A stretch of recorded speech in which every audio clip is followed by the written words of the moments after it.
What is going on, pros and average Joes? It is RedBeard here as always. But today, right now, I'm going to be doing a review on one of the biggest topics that I've been asked to review on, and that is Mark Mesh, Moose Mesh.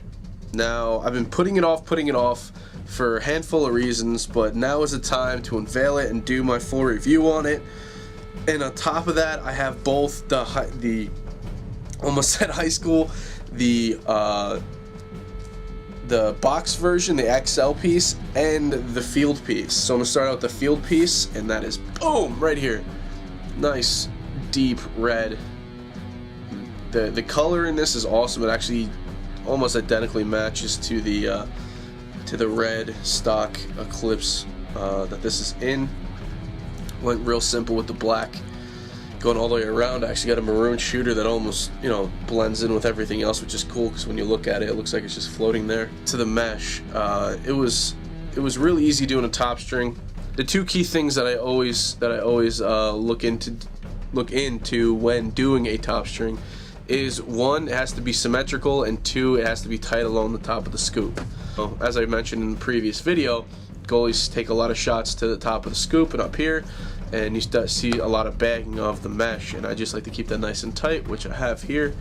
And so that wasn't too hard, but the hard part was getting a decent pattern down, and it was a lot simpler than I was making it for myself. I was trying all these complicated things, and it was just really irking me, and I had to actually put the stick down, put it to the side, and really take a step back for a minute. Surfing the interweb, which is the most amazing thing, especially for our sport, and being that it is such a fast-growing sport, I found a stick by String Pro, messaged him, said, dude, this thing's awesome, blah, blah, blah, so on and so forth.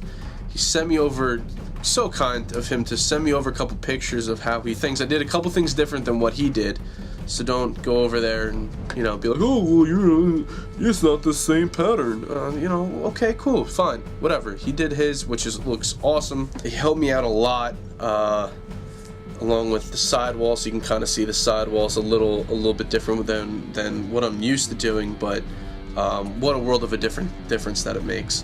So big shout out to you, buddy. Thank you so much for sending over those pictures, and yeah, thank you again, man.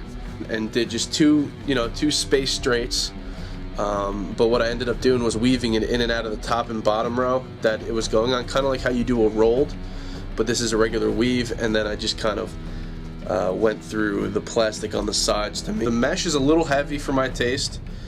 Again, when you do string this, you got to expect to have a wider channel because the diamonds are so big. You're not going to be able to get that really nice tight nonsense that people tend to like nowadays. A scale of 1 to 10, 10 being the best on stringability, it's probably a solid 5, because the top string was pretty easy to do. Shooters was easy to do, but once you get into the sidewalls, it's a little tough.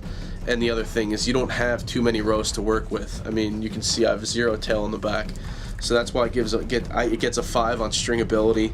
Functionability, once you get a good pattern and you start getting used to the mesh, I give it like a solid 7, because there is a lot of time that you got to take to get used to this thing. Would I recommend this to somebody new to the game?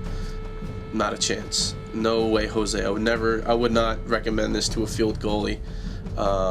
Listen, field goalie. To a beginner field goalie, I think they would be more frustrated at the fact that they wouldn't know what to do with it or how to string with it, more than anything. So you have a buddy that knows how to string pretty well or knows something about Moose Mesh, give it to him.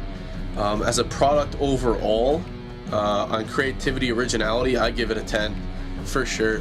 I give it a 10. This brings me back to the days of the 10 diamond monster mesh that I used to play with in high school, and this definitely brings back some memories. So I definitely get it a full 10 right there for originality, and it's Mark Mesh. I mean, this stuff is not going to rip, it's not going to break.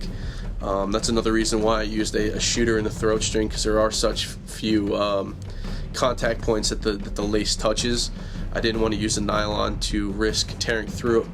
So that's it for the goalie head, for the field goalie head. Now I'm going to move on to what everybody's been asking to see, is my Woody with the XL piece.